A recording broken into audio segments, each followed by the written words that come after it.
Hi, my name's William, and today I'm going to show you how easy it is to go from an idea to a real working app in Bolt with no lines of code required. If you're a non-technical entrepreneur, you probably have a lot of incredible ideas, but implementing them is where things get tricky.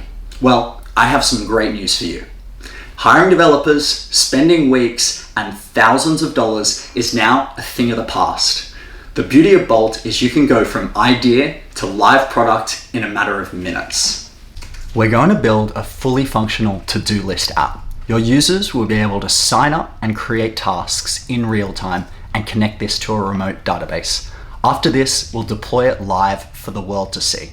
Let's break this down into 5 steps. First, we'll create a product requirement document, commonly known as a PRD. Second, we'll input your PRD into Bolt to kick off the app build. Third, we'll connect it to a database, enabling your users to sign in and create tasks. Then, with this working foundation, we'll tweak the look and feel so our users love it.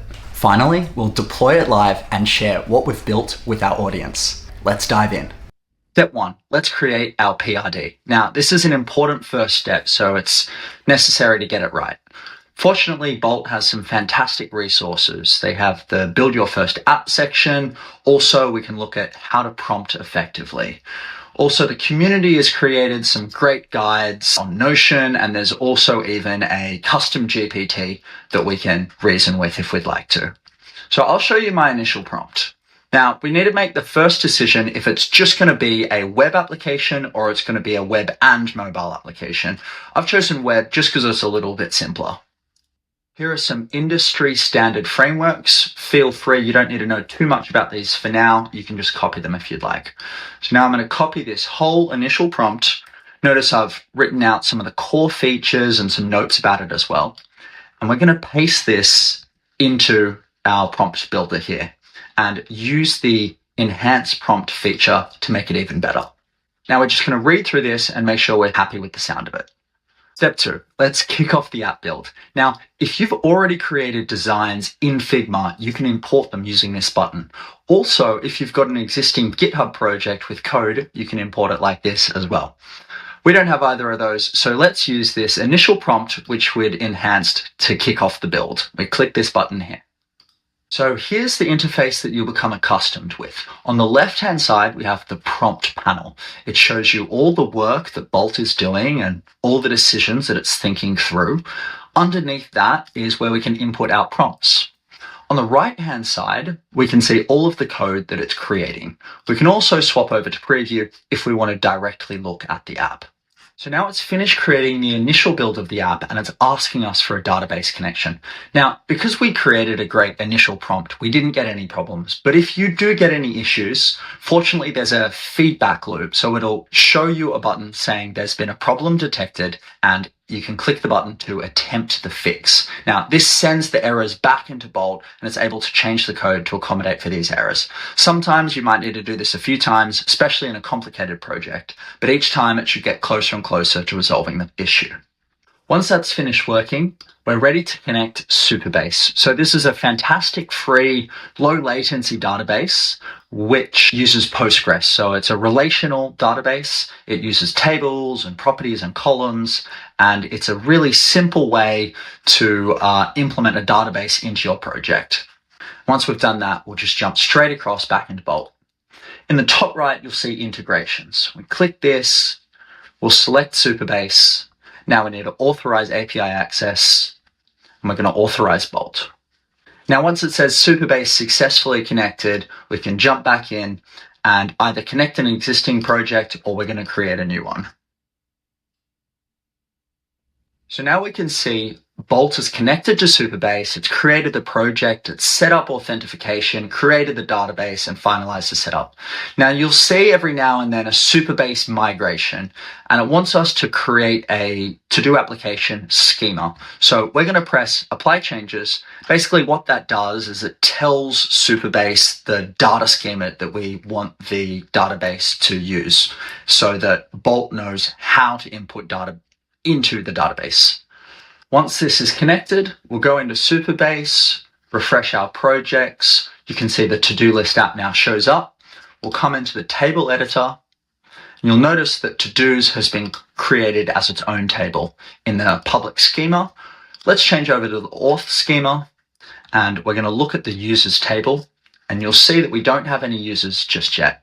What if we go into Bolt and let's create an account? Let's sign up. Now, if this is connected correctly, we should be able to jump into Supabase, refresh the users table, and fantastic, the account that we just created now shows up. Let's check if these to-do tables works. So we'll come back into Bolt, let's create a task, testing, create the task here, refresh the table.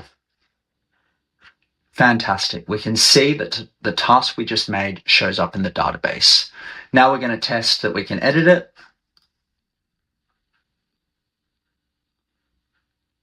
Refresh. The name has been edited, which is great. And now let's delete.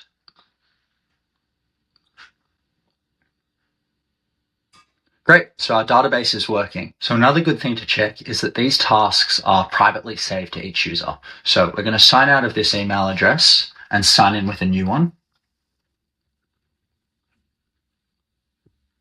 Now the great thing is we don't see any of the previous tasks from our past user. Let's add another task, tester task.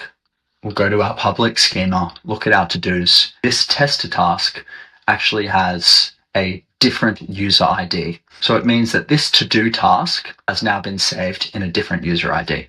Part 4, customizing the look and feel.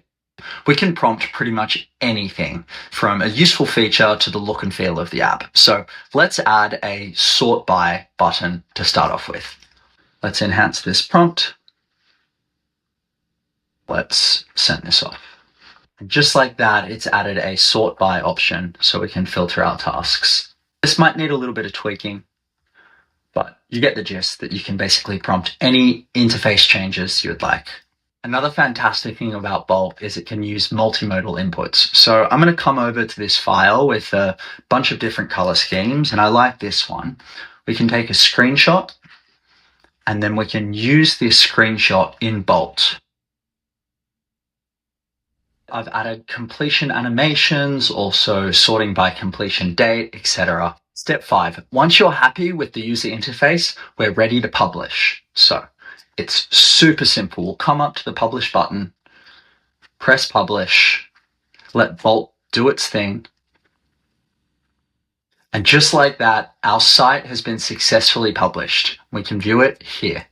So let's open this link. Let's test out, see if it works. Create an account, create a new task.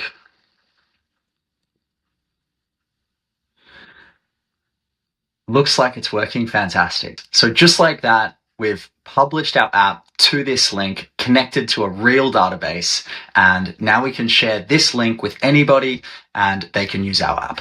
Congratulations. Today we built a fully functioning to-do list app published for the world to see. Now, with Bolt, the only limit is your creativity. I'm really excited to see what you're going to build with it. Good luck.